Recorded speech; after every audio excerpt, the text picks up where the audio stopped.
Et bien voilà, ça y est, ça tourne pour la dernière fois du week-end. Alors, Massali, on reprend notre causette avec Team Stacy assez rare. C'est ça, il y en a même Alors, deux. il y en a l'impression qu'il y en a un allumé et l'autre non, mais en fait les deux sont allumés. Si, parce qu'on a la petite lampe orange. Ouais, mais ce qui est quand même étonnant, c'est que ça c'est le truc natif de l'autre, En fait, ça c'est comme vous l'aviez quand vous lâchiez, quoi. ouais, c'était super pourri. Bienvenue sur le... Donc là, j'ai mis un séquenceur MIDI, donc Ouais. Cubase. Raconte-nous un peu le matériel. Hein. Donc ici, qu'est-ce qu'ils disent dans le Donc. chat? De retour... Ah non, ça c'est toi qui parles. Ensuite, il y a Yes, The PC67. PC67. Ça doit être Benoît, non? PC67, bonne digestion atarienne. C'est parti. Comment? Ouais. Et donc, alors deux Stacy, histoire de faire rigoler, parce qu'un suffit. Oui, et un fonctionne et l'autre, il est difficile à lire son écran. L'autre il fonctionne, mais Sur écran. Il est illisible. On voit même Alors pas ce matin, le rétroéclairage marchait, puis au fil de la journée, il s'est éteint. Ouais. Ah voilà. Bon, c'est le début de la mort. C'est ça. Alors moi, j'ai externalisé le truc, donc j'ai externalisé le boîtier ici, pour l'alimentation de l'écran. Enfin, tout de manière, c'est un ordinateur qui n'est pas portable. Hein. C'est un transportable. Et heureusement, alors je vais vous raconter l'historique de mon Stacy. Ah oui. Mon Stacy, lui, il a, mon Stacy, il m'a été donné par un copain qui me disait, j'ai trouvé ça dans mon garage et je vais le jeter parce que quand je ne sais pas quoi en faire, je m'en sers plus et ça encombre. Et puis c'est de la merde. Et qu'on ne peut pas passer d'une maison à un appartement sans jeter. Et c'est pas compatible PC, donc aucun intérêt. Voilà, transportable. Alors du coup, j'ai récupéré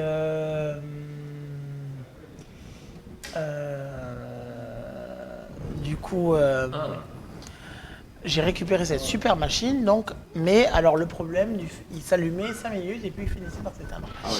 Donc, en fait, je me suis dit, ça vient d'abord du bloc d'alim extérieur. Alors je teste le bloc d'alim, il n'y a pas de baisse de tension, je le teste en charge.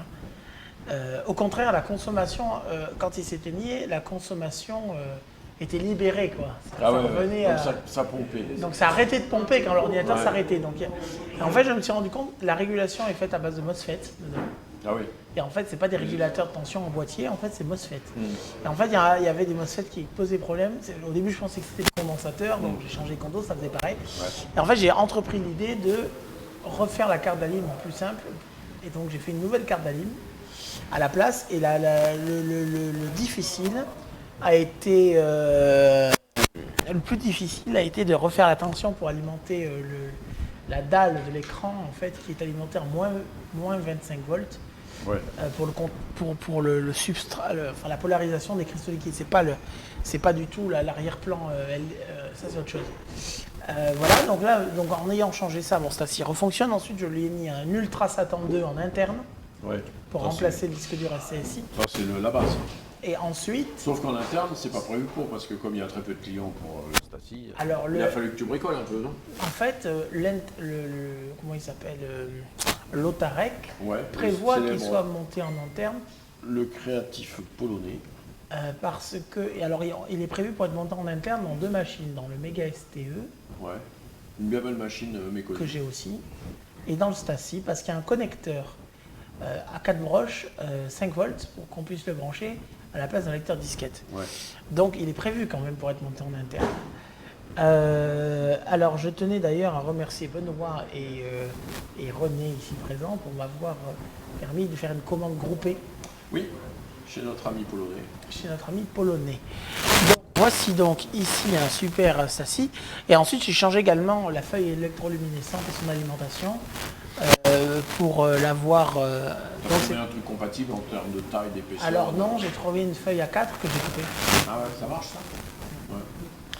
Et ensuite... c'est pas de la violence, mais c'est pas mal. Ça. Non, en fait, ce n'est pas... C'est bien parce qu'au moins ça reste dans l'esprit, on n'y voit pas grand-chose. En fait, on y voit très bien. Moi, je trouve qu'on y voit très bien. Quand on travaille, quand t'es bien devant, c'est sûr que c'est pas le peps d'un écran cathodique. Mais là, on le voit à la vidéo, c'est pas trop mal, la qualité. Mais là, si on met le contraste un peu plus, tu vois, foncé, on y voit un peu mieux. Donc, surtout, il y a quelque chose que j'avais trouvé impressionnant, c'est la rémanence de l'écran. pour un truc à matrice passive, je trouve quand même que c'est pas mal. Là, on lance un peu la musique, mais tu vois, on voit l'avancée du curseur. Sur certains, Oui, ça c'est important parce que sur certains Macintosh, pour ne pas les citer, les premiers 145, 140, là, tu voyais que dalle. Donc là, vous pouvez entendre Bon, là, tu as mis un sound canvas pour faire. Voilà, qu'on m'a prêté pour l'occasion. Alors, pour faire une jolie couleur, le bleu avec l'orange, histoire d'être complémentaire. Et j'ai la boîte de Cubase à côté. Oui, ça alors, c'est un truc que. Je vais vous montrer quelque chose, je vais aller chercher 2 trucs dans la salle d'à côté, vous montrer un peu les accessoires qu'on pouvait brancher avec une console. Ah oui. Je reviens. Allez. Pendant ce temps-là, on écoute cette création musicale. La musique de Duke Nukem 3D. Personne ne connaît ce Duke Nukem 3D. Stassi et son copain Cubase.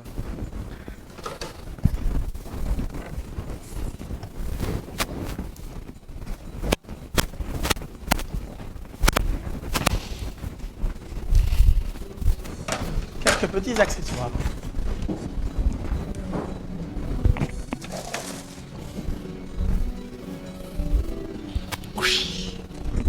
Bienvenue. Donc là, ça je suis revenu avec.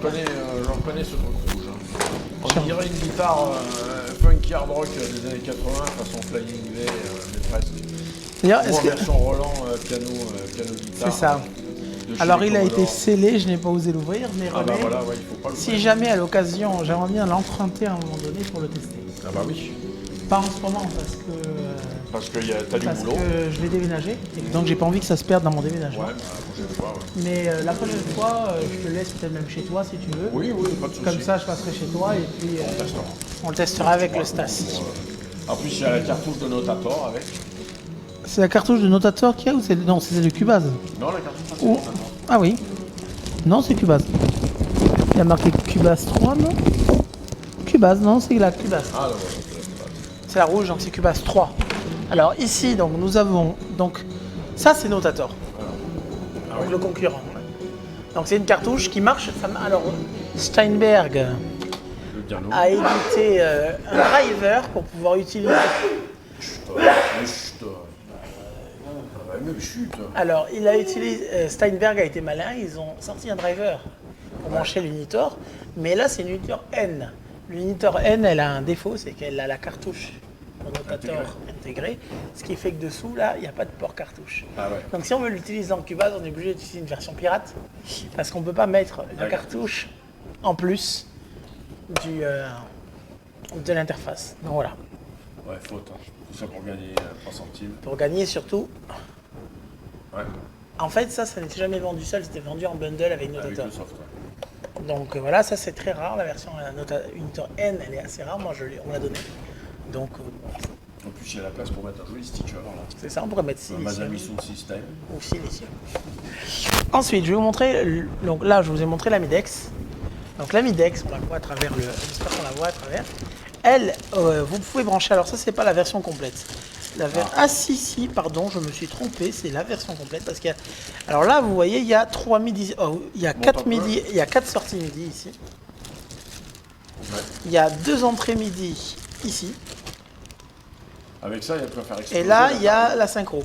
Et il y a des versions qui n'ont pas là, ici. Et il y a 4 slots pour mettre des cartouches. Ouais. Cubase, Pro 24 et divers éditeurs, comme par exemple... oui, voilà, ce genre de choses, ou Avalon, ou des trucs comme ça. Voilà, donc là, c'est voilà. Alors l'inconvénient de ce truc, c'est que ça se met sur le côté de l'Atari. C'est pas forcément très utilisable quand déjà vous n'avez pas beaucoup de place pour mettre l'Atari. Il faut avoir un bout de table à côté pour que ça tienne. Donc ça avait des avantages et des inconvénients. C'était plutôt pour le home studio.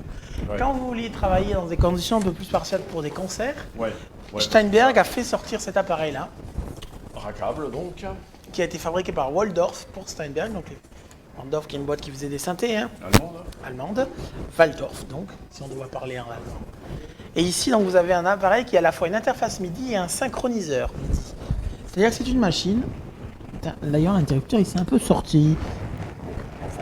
Bref. Là, ici, c'est donc ça se branche sur le port parallèle de votre Macintosh. De votre un gage, là. Atari. Merci. Et donc là, on se branche sur le port parallèle de l'Atari. Et là, on a la synchro pour un magnéto. Ouais. La synchro pour un magnéto SMPTE. Ouais. Ah, c'est de la synchro Un switch FS4. pour démarrer le bazar. On met ce qu'on veut. Et 4 sorties MIDI, 2 entrées. Comme sur la. En fait, c'est une version un peu plus pro et autonome de la Midex. La Midex, on ne peut pas l'utiliser toute seule, c'est-à-dire qu'en fait, elle ne peut pas générer une horloge toute seule. Cet appareil-là, votre Cubase s'arrête. Ça continue. Le timecode continue parce qu'il y a une roue libre à l'intérieur. Ah oui.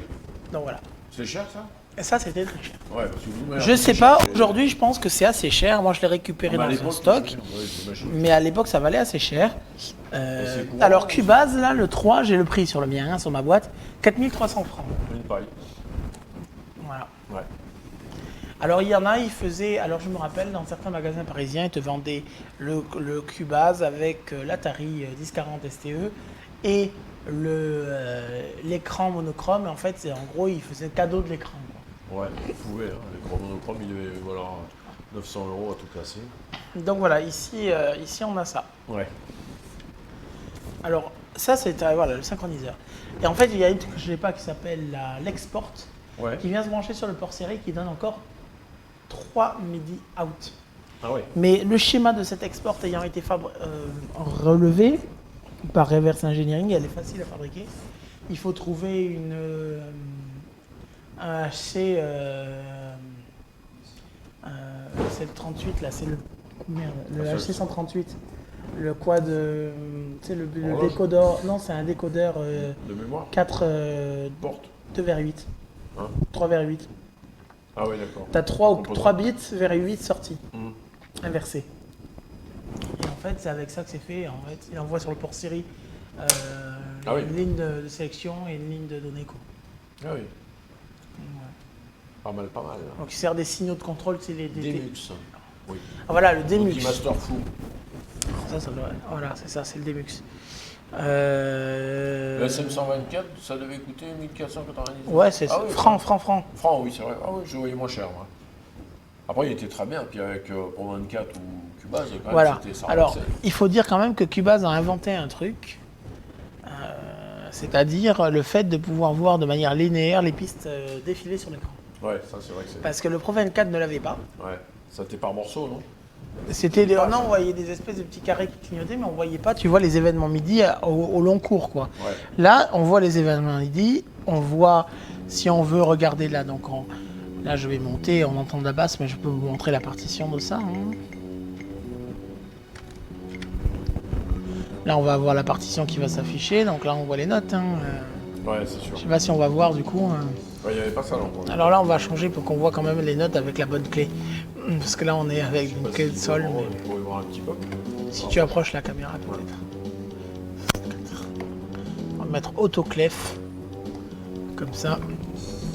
On sera en clé de phare. Parce que pour une partition de base, si on n'est pas en clé de Ouais, phare, c'est souvent en clé de phare, les facile à lire. partitions Ah, j'avais approché moi si tu veux. basses. Ouais, attends. Hop. Voilà.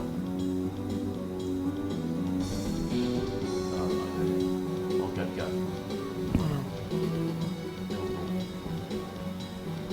Alors je crois Ouais, qu'il y c'est a. cool quand même ça. Donc là, on peut voir le Je crois que c'était quelle année, ça? 90. 90. Ah ouais, c'est vrai.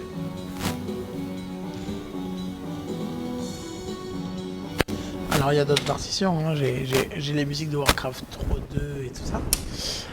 Donc là on a vraiment un ordinateur qui était à mon avis taillé pour les musiciens. Peut-être qu'on pourrait regarder à l'arrière du Stasi, mettre la caméra derrière. Ah, on peut essayer si vous faire n'avez pas le tour. vomi, amis auditeurs, amis spectateurs. Il y a assez de fils. Et je ne sais pas, si ça coupe, c'est qu'il n'y en avait pas assez. Je vais aller derrière faire le petit Et opérateur. moi je vais revenir à la place du président, comme ça je vais pouvoir commenter et répondre aux questions si vous le souhaitez. Alors, c'est pas la timeline, monsieur là-bas dans le coin qui nous écrit sur Twitch. Mais c'est. Ouais, c'est. Ouais, en vidéo on appelle ça timeline, mais je sais plus. En fait, je crois qu'on n'a pas de son, mais on peut appeler ça timeline. T'appelles ça comment? Ouais, si, ça peut s'appeler timeline. Si, ça peut s'appeler timeline. C'est bon, là je vois pas le retour, je sais pas si c'est...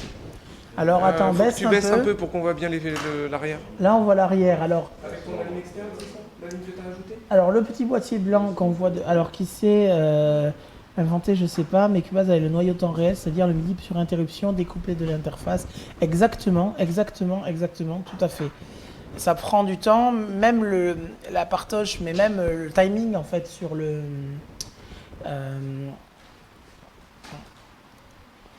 Alors, je réponds aux deux questions qui ont été posées du coup.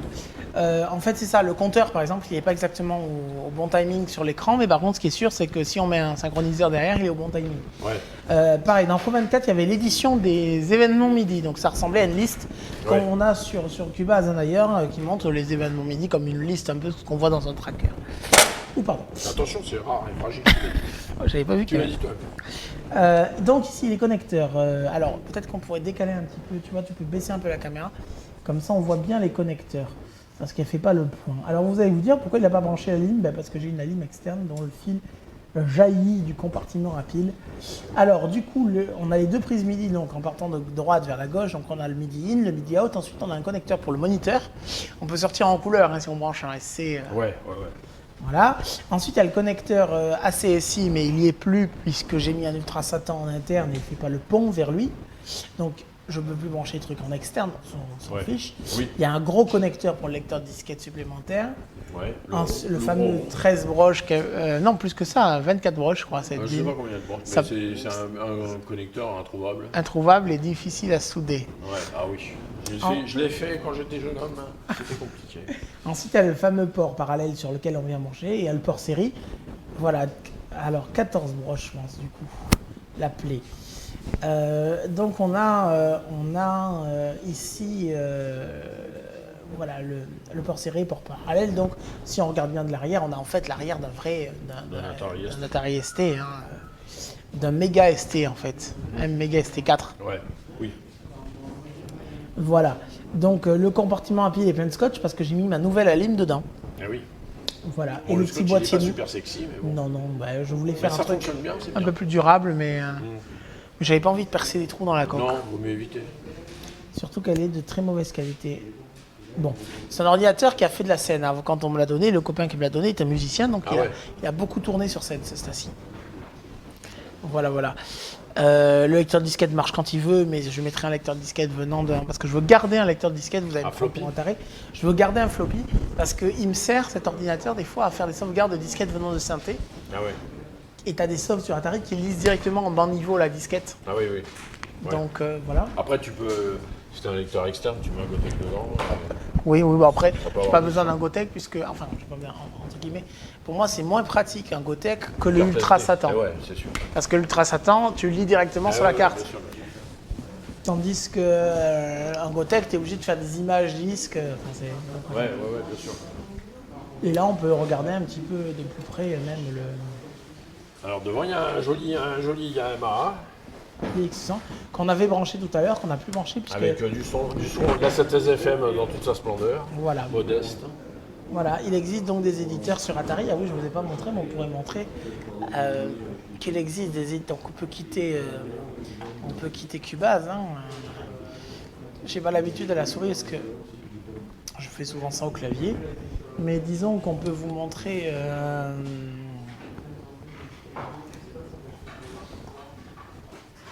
un petit peu les éditeurs de son qu'on a sur... on a notamment l'éditeur pour le MT32, moi, dont je me servais. Le MT32 Edit, donc de Dr. T, Dr. T's MT32 Edit, je ne sais pas si j'ai pris le bon, mais je pense que oui, parce que je suis un peu loin. Vas-y, ouais. Là, c'est... Je vais te dire ce qu'il y a écrit. C'est quoi? D0 QR Top. Non, ça c'est le converti. MT32 Edit. MT32 Editor. Allez, on va l'ouvrir. Alors il va un peu râler, je pense, au démarrage parce qu'il n'y a pas d'MT32 au bout. Donc il va envoyer des timbres, mais dans le Roland, l'autre Roland, qui va se dire qu'est-ce qui se passe. Tu vois, data receiver error. Mais ça vous donne. Ah donc là, tu as dumpé tous les. Bon, non, là il prend un fichier que j'avais. Ah ouais. Et là, on peut vraiment éditer. Alors, normalement, c'est super au clavier celui-là. On peut regarder un petit peu comment c'est fait, un main edit. Il n'y avait pas de version Atari TT, tous ces trucs de chez Steinberg? Je pense pas. Hein, parce qu'il aurait eu plus de watts quand même là. Ouais, mais là, ça aurait mieux respiré. À mon avis, il est sorti trop tard. Et là, voilà, c'est là une souris de qualité. un souris de qualité. Hein, voilà, là on peut voir que donc j'ai mon Ultra Satan qui est donc qui en fait a des cartes SD. Alors je sais pas si on peut zoomer sur le bureau. Du coup on peut voir les icônes que j'ai mises. Ouais. Putain, si vous pouvez mettre la caméra plus près peut-être de l'écran. Voyons voir. On peut. Je vais la jouer perche à l'horizontale. En fait, c'est un des rares endroits où on perche, non pas le micro, mais on perche la caméra. Ouais.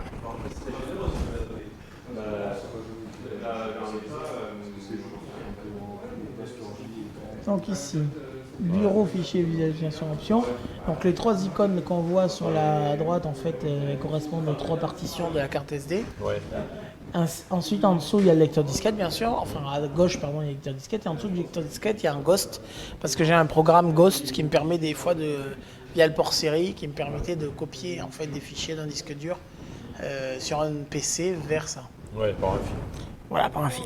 Ou d'un Stasi à l'autre. Ouais. Ou d'un Atari à l'autre. Voilà. Ah bah c'est super tout ça. Voilà. Des questions Est-ce qu'il y a d'autres questions sur le chat? Non, à part la question, il y a eu beaucoup de questions d'un coup par Master. Mais maintenant qu'il n'y a plus Master, il n'y a plus de... Comment on appelle ça? Il n'y a plus de questions. Donc merci. Bien, nous allons saluer nos On a amis. une belle mise en abîme là quand même, hein, à l'image. Hein. Ah oui, là on peut faire un vortex vidéo. Un vidéo vortex. Ça fait un beau générique de fin à fabrication maison. Et alors c'est un Stasi 4 Azerty. Oui. Et il doit y en avoir des QRZ aussi. Je crois que les Quartz, c'est les plus répandus. Eh ben oui, c'est là où il y avait les bons Deutschmark. C'est ça. La musique électronique n'a pas été étrangère. En fait, en Allemagne, il s'est vendu beaucoup d'Atari. Hein. Ouais, peut-être, ouais. Voilà. Et puis voilà, avec un éditeur allemand, ça aide. Exactement. Bon bah c'est bien. Eh ben écoute madame, je pense que je sais pas s'il y a d'autres questions, mais on va pouvoir rendre l'antenne et On nous dit finir qu'on de se croirait débarrasser sur une notre télé vieux micro. analogique vintage 1979. Ah oui, oui. Et puis on remercie nos spectateurs. Merci beaucoup et puis à très bientôt. Et à très bientôt. L'année sur prochaine YouTube. et puis Et peut-être ben, qu'on maman, pourra peut-être. organiser peut-être quelques petites Des petites- sessions Ouais, je pense que ça c'est un truc qui plaît. pour faire tourner la chaîne Twitch. Ouais, on va nous twitcherons. Allez, Merci au beaucoup plaisir les amis. et à très bientôt.